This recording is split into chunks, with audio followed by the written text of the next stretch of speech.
2017 के पहले उत्तर प्रदेश को जिन लोगों ने 4-4 बार प्रदेश में शासन किया, एक लंबे समय तक सत्ता के सिंहासन पर विराजमान रहे, वो उत्तर प्रदेश को कहां लेके गए थे? पहचान का संकट खड़ा कर दिया था उत्तर प्रदेश वासियों के सामने। एक पहचान का संकट आया था। यहां का नौजवान बाहर नहीं जा सकता था, पहचान छुपाने के लिए मजबूर था। उत्तर प्रदेश से बाहर निकलता था तो भेद इससे देखा जाता था। नौजवान कहीं जाता था, नौकरी नहीं मिलती थी। यहां तो अवसर थे नहीं, लेकिन अगर उत्तर प्रदेश से बाहर जा रहा है तो नौकरी नहीं मिलती थी। किराए पर कमरे की बात तो दूर, होटल और धर्मशालाओं में भी कमरे नहीं मिल पाते थे। ये उत्तर प्रदेश की स्थिति 2017 के पहले बना दी गई थी। महोदय, कौन जिम्मेदार है इस स्थिति के लिए? और आज उत्तर प्रदेश ने 22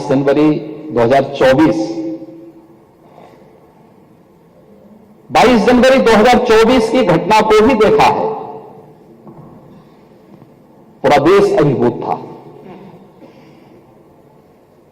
पूरी दुनिया के अंदर हर वह व्यक्ति जो सत्य का पक्षधर है, न्याय का पक्षधर है, वह अभिभूत था, गौरवान्वित था। हर सनातन धर्मावलंबी की आंखों में आंसू थे, हर्ष के, गौरव के, और अपनी कई पीढ़ियों को वह इस आयोजन में प्रत्यक्ष या अप्रत्यक्ष रूप से उसके साथ सहभागी बनकर के अपनी पीढ़ियों के प्रति कृतज्ञता ज्ञापित भी कर रहा था और तर्पण भी अर्पित कर रहा था।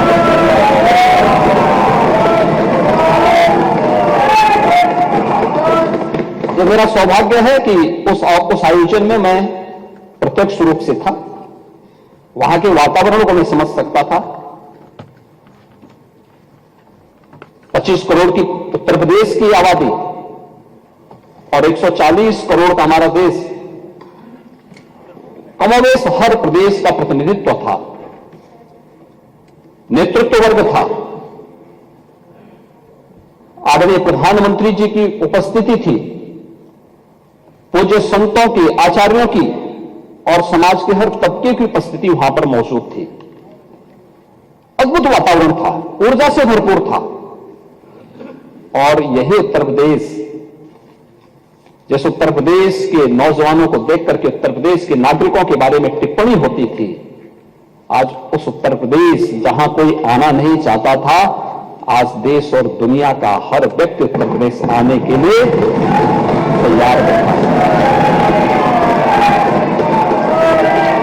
ये घटनाएं कैसे परिवर्तित करती हैं?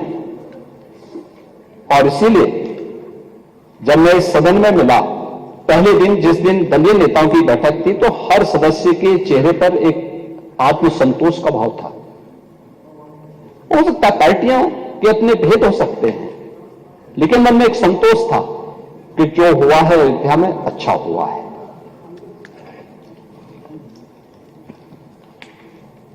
और हर व्यक्ति के मन में एक भाव था कि नहीं, अयोध्या हम सबको चलना चाहिए। अद्भुत, अलौकिक, अविस्मरणीय क्षण था। हर व्यक्ति गौरवान्वित था, गौरव की अनुभूति कर रहा था। और गौरव की अनुभूति इसलिए कर रहा था कि लगभग 500 वर्षों के एक लंबे अंतराल तक चले लंबे संघर्ष, लंबी कवायद, लंबा वाद विवाद, सर्वानुमति के साथ उसका समाधान का रास्ता निकला और पूरे देश की जनभावनाओं के अनुरूप आज रामलला के भव्य मंदिर के निर्माण का मार्ग प्रशस्त न केवल हुआ है, बल्कि रामलला वहां प्रत्यक्ष रूप से विराजमान भी हुए और सत्य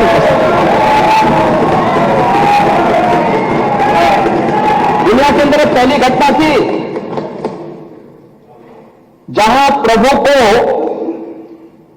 अपने स्वयं के अस्तित्व के लिए स्वयं प्रमाण जुटाने पड़े थे, स्वयं प्रमाण जुटाने पड़े थे। लेकिन राम की मर्यादा हमें धैर्य की प्रेरणा देती है, और उस धैर्य के साथ जो 500 वर्षों के लंबे अंतराल को सनातन हिंदू धर्मावलंबियों ने व्यतीत किया, ये वो धैर्य उस प्रसन्नता के रूप में, दीपोत्सव के रूप में, आतिशबाजी के रूप में 22 जनवरी को पूरे हिंदुस्तान के अंदर और दुनिया के अंदर जहां कहीं भी हम देख रहे थे, हर ओर से एक ही आवाज आ रही थी। यह अद्भुत क्षण था,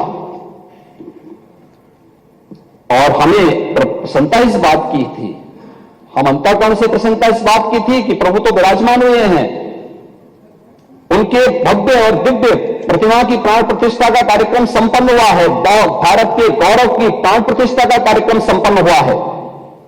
लेकिन प्रसन्नता इस बात की भी थी कि हमने वचन निभाया और मंदिर वहीं बनाया।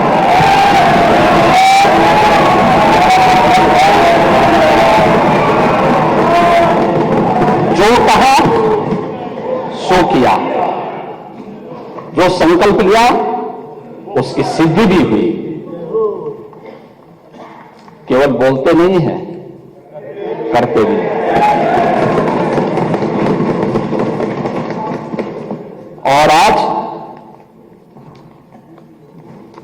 नव्य, भव्य और दिव्य अयोध्या को देख करके भी हर व्यक्ति अभिभूत है।